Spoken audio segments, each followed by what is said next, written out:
Children today are deeply affected by their relationship with social media. Our children today are growing up in an era that you and I may not have grown up in. I know I certainly didn't grow up addicted to social media. It's a new phenomenon, and we parents don't know how to deal with it because we see our children being devoured by their addiction to social media. And as a therapist, I try to help parents negotiate this relationship in such a way that it doesn't become a cause for conflict, but becomes a portal for deeper connection.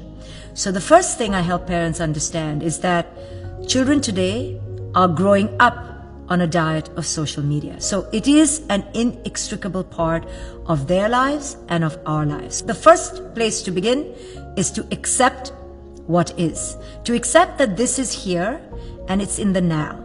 So there's no point resisting it because our children will find a way to hide it from us. There's no point fighting it all the time because then it'll be a cause for power battles and for endless conflict.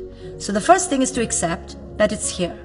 The second thing to enforce and understand is that there needs to be limits and boundaries. Limits and boundaries are healthy. They are the way we feel safe. Our children need limits and boundaries. I often say, though, that boundaries cannot be created in the spur of the moment. Boundaries need to be lived, need to be embodied. So I help parents discover what are their own boundaries with social media in their own lives. You see, parents always can be a bit hypocritical and say, well, I'm working on my phone and my kid is simply on Instagram. And when I do Instagram, it's for my work. And when they do Instagram, it's just for pleasure. Well, that's a hypocrisy. So first I point out the hypocrisy and I ask parents to dare to look at that in the face. Because if we don't own the hypocrisy, our children will never respect us. They will immediately understand that this is a double standard. And we don't want our children to ever feel that we're imposing on them something that we do not wish to impose on ourselves. Either it's unhealthy or it's not. We need to ask ourselves, how present are we being in our children's lives? When we eat dinner at the table, are we glued to our screen? When we are on a train, are we glued to social media? How is our relationship to social media? So it has to come from us. Now, if we have decided that we have created a healthy boundary with our own social media, now we can dare to approach our children to change their habits around social media. And I always tell parents that in order for children to leave their social media, which is so seductive, so addictive, so enticing, so entertaining, then you are going to have to create that in your relationship with them. You're going to have to be exciting and entertaining and meaningful for our children.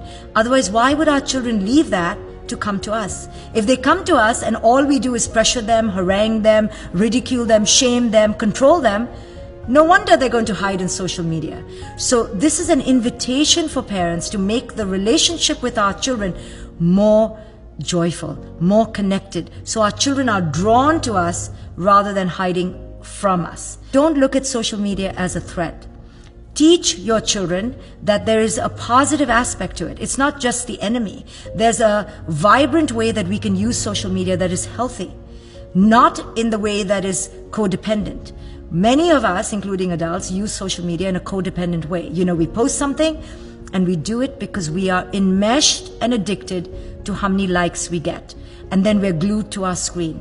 So if we use social media for that purpose, to elevate a sense of self, then we're going to model that for our children. And our children will use social media for a sense of worth. But if we show our children that social media can be a valuable avenue and a portal for connection, then we teach them that technology itself is a vibrant, fertile foundation for deep, worldly, global connections. So we have to be aware of how we're modeling our relationship to social media. And through our modeling, our children will absorb how to use it in a positive way rather than in this codependent, addictive way.